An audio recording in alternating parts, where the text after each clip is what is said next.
இன்று எனது முறைப்பாட்டின் கருப்பொருள் 2011ஆம் ஆண்டு முதல் 2014ஆம் ஆண்டு வரை 6 சந்தர்ப்பங்களில் இலங்கைக்கு நிலக்கரி கொண்டுவரப்பட்ட சம்பவம் தொடர்பானது. இந்த 6 சந்தர்ப்பங்களும் எவ்வித விலைமனு கோரல்களும் நடத்தப்படவில்லை. அமைச்சரவை அனுமதி எதுவும் பெறப்படவில்லை. 6 சந்தர்ப்பங்களில் நிலக்கரி இலங்கைக்கு கொண்டு வரப்பட்டுள்ளது.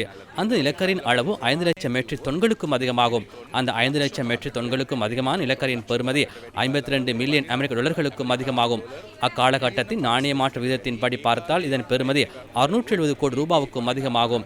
670 கோடி ரூபாவுக்கும் அதிக பெறுமதியான நிலக்கரி 2011ஆம் ஆண்டு முதல் 2014ஆம் ஆண்டு வரையான காலப்பகுதியில் 6 சந்தர்ப்பங்கள் இலங்கைக்கு கொண்டு வரப்பட்டுள்ளது. அந்த காலப்பகுதியில் எரிசக்தி அமைச்சர்களாக பாட்டலை சாம்பிக் ரணவக்க மற்றும் பவித்ரா வன்னியரட்சி ஆகியோர் பதவி வகித்தனர்.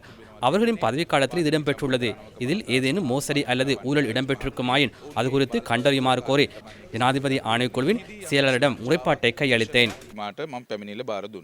இதேவேளை தேசிய தொழில்சார் மற்றும் சிவில் முன்னணி நிலக்கரி மோசடி குறித்து விசாரணை செய்யும் ஜனாதிபதி ஆணைக்குழுவிடம் எழுத்து மூலமாகவும் வாய்மொழி மூலமாகவும் இன்று பிற்பகல் விடயங்களை முன்வைத்தது.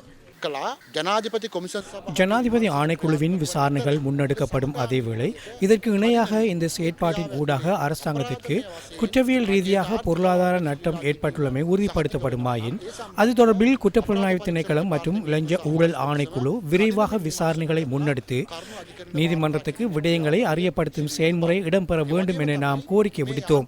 அதேபோன்று இந்த பொறிமுறையினுள் கொள்முதல் ஆரம்பிக்கப்பட்ட சந்தர்ப்பத்தில் இருந்து இன்று வரையிலான முழுமையான செயல்முறையில் நாட்டில் ஒட்டுமொத்த பொதுமக்களுக்கு ஏற்பட்ட நேரடி மற்றும் மறைமுக பொருளாதார பாதிப்புகள் தொடர்பில் விசாரணை நடத்தி அந்த பொருளாதார நட்டத்தை பொறுப்பு கூற வேண்டிய அரசியல்வாதிகள் மற்றும் அதிகாரிகளிடமிருந்து அறவிடுவதற்கு நடவடிக்கை எடுக்கப்பட வேண்டும்.